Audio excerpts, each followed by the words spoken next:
Mr. President, ladies and gentlemen, I hate this argument. In fact, I loathe taking part in it almost more than any other argument I ever take part in.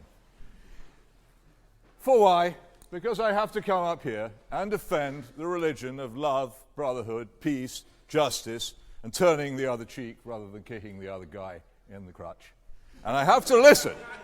I have to listen while I'm doing it to these gentlemen who remind me constantly of the most irritating, infuriating, revolting person I ever knew, namely my adolescent self. Honestly. I mean, haven't we all heard it all before? Horus, Mithras, they're all the same. No, they're not all the same. They all disagree with each other. They must be wrong. They can't all be right. This is the stuff of sixth form debate. There has been nothing serious said against the concept of God by the opposition this evening at all. I am expecting something serious to come from the third speaker, but there hasn't been anything so far. I'm really hoping, because it would be nice. Because this is not fundamentally a serious discussion as it has been held so far from the other side.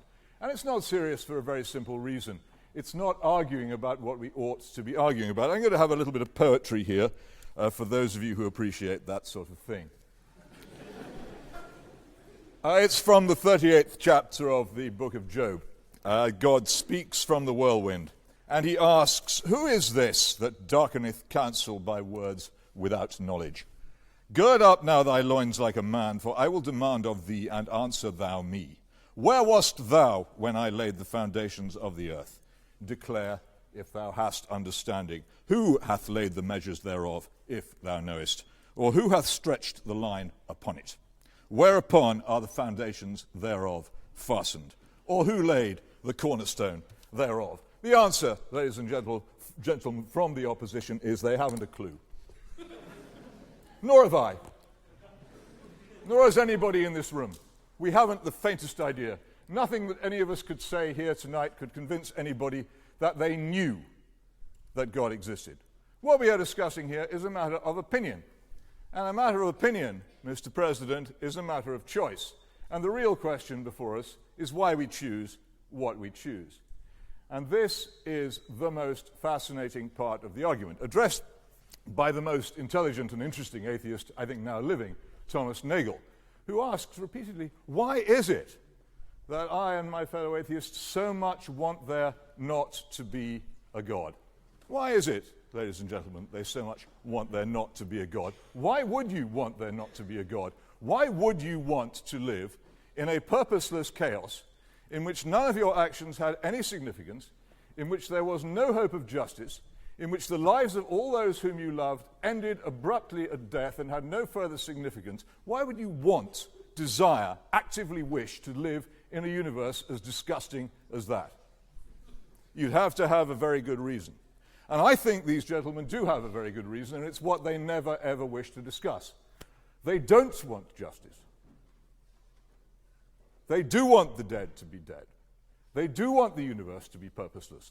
They do not want their own individual actions to have any other significance than their immediate effect. You will have to discuss with them why they should be so keen on that proposition.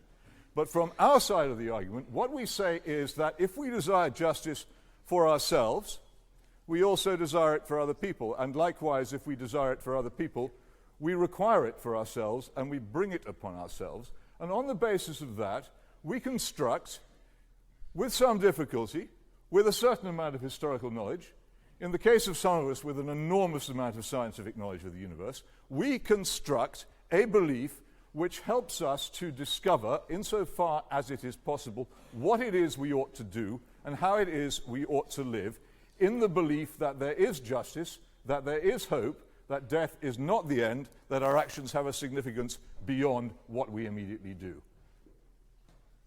That really is what we are discussing. Do you want it or do you not want it? If you don't want it, then you can simply turn with raillery and badinage and mock the beliefs of others.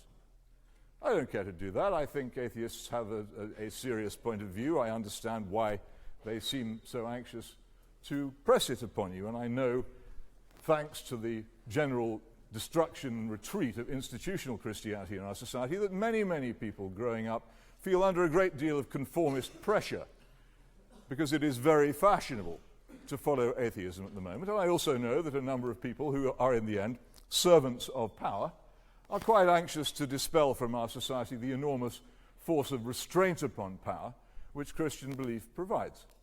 It's interesting that we had, he wasn't properly named, but Laplace quoted earlier on this evening as mocking the idea that he needed any such concept as God because he understood the universe perfectly without it. Quite why it stays up, I don't know, but he thought that he didn't need that explanation. Look up Laplace, some of you, and find out what an extremely nasty piece of work he was. I've no wonder he had no need for the concept of God.